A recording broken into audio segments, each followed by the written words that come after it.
Alright, we're back here, everybody. This time with an even newer camera than the one before. Had some weird phone complications, so it took a minute getting this video out, but now we're set with a lot better quality than it's ever been here before, so pretty cool. But anyways, this time we're looking at, of course, the last two videos we looked at the two Randy Rhoads Ozzy records. This time we're going to be looking at 1983's Bark at the Moon with Jakey Lee.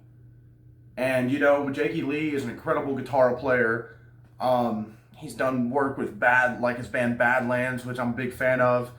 And of course, he's done this. I'm trying to think any other notable works I've heard him on, but I can't maybe draw a blank, or either that or that's all I know that he's done so far. But anyways, yeah, this album here, really heavy synth on here, which is really cool. They got Don Airey, of course, on synth, keyboards and stuff like that, but I really like that. Like, I mean, the previous two records had some keyboards and some synths in it, but this one really upped that up and had kind of that like 80s production that was heavily prominent around this time.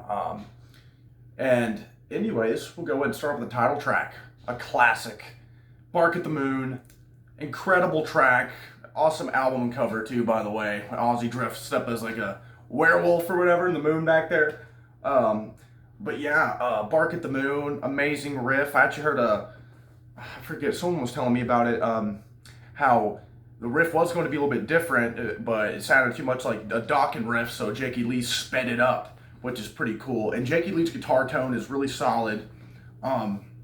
He's a lot heavier of a shredder than Randy Rhoads, so you definitely have a different feel guitar-wise on this album. But yeah, Bark at the Moon, love the riff, chorus, very cool breakdown. Then we've got You're No Different, might be my favorite on here, one of my favorite Ozzy ballads, period. I mean, man, that's just some powerful lyrics, and the cool little guitar riff that little guitar bit that Jakey Lee puts in right before the chorus there. It's super cool. I love that. But yeah, an incredible vocal work yet again by Ozzy on here. This is, I mean, he hits pretty high notes on this record. Then you got Now You See It, Now You Don't. Kind of a longer one on the album. I mean, not too long, like not like a prog epic or anything like that, but a longer one than some of the other ones on here. And one of my favorites yet again. The side one is killing it, and I love the chorus. And the riff in this thing too. See, the riffs in this are super killer. I mean, don't get me wrong, the Randy Rhoads riffs and playing, I would say I like Randy Rhoads as a guitar player, but I don't like Jakey Lee.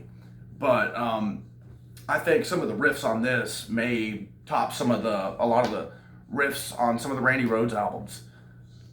This one included on Now You See It, Now You Don't. But yeah, I love the breakdown in this thing too. Incredible solo. Then you close it off on side one with Rock and Roll Rebel with some kind of funny lyrics. They say I worship the devil. They might be blind or something like that. Or are they stupid or blind? So it's kind of some funny lyrics, kind of a funny little commentary on, you know, the whole, oh man, it's devil music. Kind of a commentary on that, which is pretty cool. But I mean, besides the lyrics, it's also just a really cool and hooky song. Then we get to side two, opening up with Center of Eternity. Really cool kind of operatic Gregorian chant kind of opening. But I mean, this is not one of my favorite tracks off here. It kind of, the chorus is kind of repetitive. I mean, it's not a bad song, but it's not one that I go back to as much. Then we got So Tired, which is another kind of ballad. This one's really, piano, keyboard based ballad, which I do like this one, but it's not one of my favorites off here. Then we got Slow Down, and that one's kind of an upbeat, kind of a cool chorus. I will say that, if you already can't tell, I mean, side two does kind of get weaker, but they close it out with another one that might be my favorite off here, Waiting for Darkness. My God, everybody on this one was top notch. I mean, the riff on this thing and the vocals from Ozzy and the melodies during the verses and the chorus. Oh man, it just gives me the goosebumps. That is one of my favorite Ozzy songs. period. A very underrated track, I think, on this album because it kind of closes out, you know, a kind of slower side too. But yeah, what an amazing album, guys. I'm a big fan of this thing. I always have been.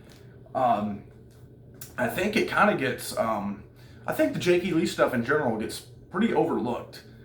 I'm not really sure why, because I mean, and he had his hits, like the Trap Bark at the Moon was definitely a hit.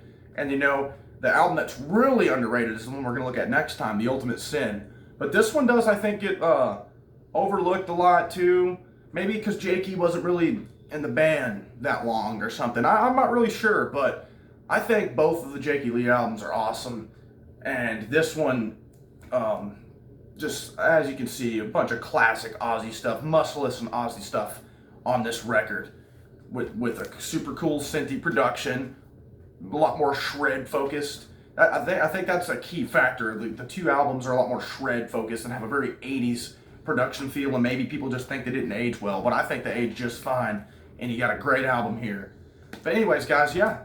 Next time we're going to be checking out the last Jake E. Lee album, The Ultimate Sin, because, you know, Randy Rhoads only lasted 2 albums, sadly, and sadly Jake E. Lee only would last 2 albums, and then we'd move on to Zakk Wylde. But yeah, like, subscribe, comment, let me know what you guys think about this thing. Thanks.